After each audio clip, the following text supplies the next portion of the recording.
कामचोर देवरानी। एक बार की बात है, सुषमा अपने पूरे परिवार के साथ खुशी खुशी मोहन नगर में रहती थी। उसकी 2 बहुएं थी, पल्लवी और शिवानी। एक दिन दोनों बहुएं रसोई में काम कर रही होती है कि तभी उनकी सास सुषमा उन्हें बुलाती है। अरे बहू, जरा इधर तो आना। शिवानी, जरा जाकर देखना सासू माँ क्या कह रही हैं। दीदी आप ही देख लो ना जाकर, आपको भी तो सुनाई दे रहा है। अरे मैं आटा गूंद रही हूँ ना, तुम चली जाओ। हाँ तो मैं भी तो सब्जी काट रही हूँ ना दीदी। अरे बहू जल्दी आओ। ओह, ये तो जाएगी नहीं, मैं ही जाकर देखती हूँ कि क्या करना है।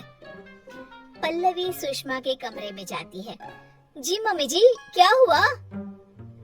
शाम को घर पर कुछ मेहमान आने वाले हैं, तो तुम अच्छा सा खाना बना लेना बहू। ठीक है मम्मी जी, आप बता दीजिए क्या क्या बनाना है और कितने लोग आ रहे हैं। सुनील की मौसी जी और उनका पूरा परिवार आ रहा है। कुल मिलाकर 3 लोग और हमें मिलाकर हुए 9 लोग। तो अभी से ही तैयारी करना शुरू कर दो। और हाँ, घर की सफाई भी कर देना, हाँ अच्छे से। जी मम्मी जी, सब काम हो जाएगा, आप चिंता मत कीजिए। पल्लवी शिवानी को घर में मेहमान आने वाले हैं इसके बारे में बताती है। क्या 9 लोगों का खाना बनाना होगा, घर की सफाई करनी है? बाप रे, सासू माँ ने तो हमें घर की नौकरानी ही समझ कर रखा है। ऐसा नहीं बोलते शिवानी, हम इस घर की बहू हैं और घर के काम करना हमारा फर्ज है।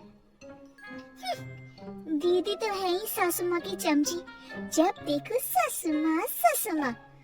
मैं तो इतना सारा काम नहीं करने वाली। शिवानी कपड़े लेकर गमला साफ कर रही होती है और चक्कर आने का नाटक करने लगती है।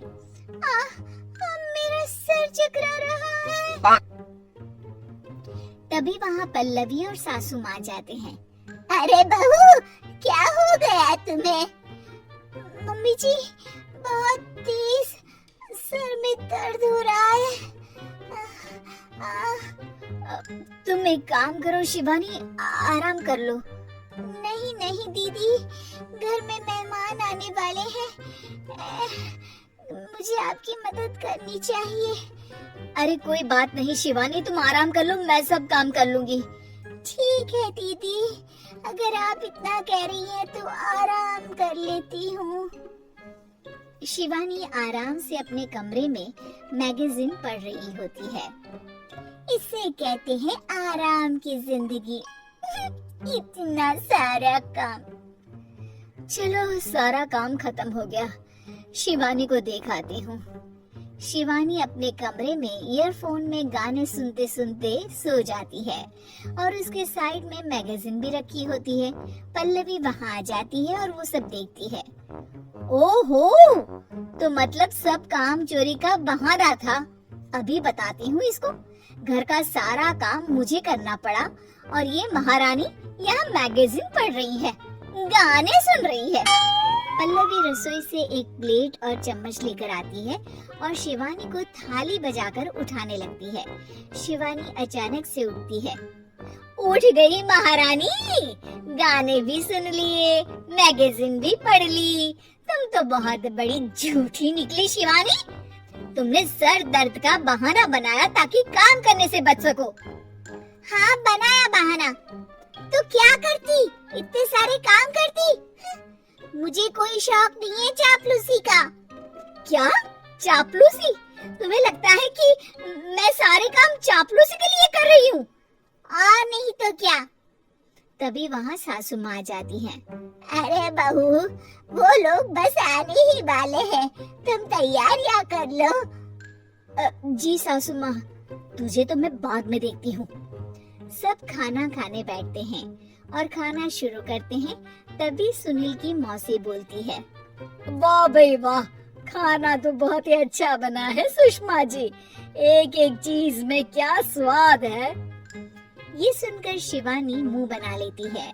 उसे अपनी जेठानी की इतनी तारीफ रास नहीं आती। आपकी बहुएं तो बहुत ही अच्छा खाना बनाती है। हाँ, बनाती तो दोनों ही अच्छा है, पर आज ना ये सारा खाना बड़ी बहू ने बनाया है। छोटी बहू की तबीयत ठीक नहीं थी, सो इसलिए। मानना पड़ेगा सुषमा जी, आपकी बड़ी बहू तो बहुत ही गुणवान है। पल्लवी की तारीफ सुनकर शिवानी को जलन होती है।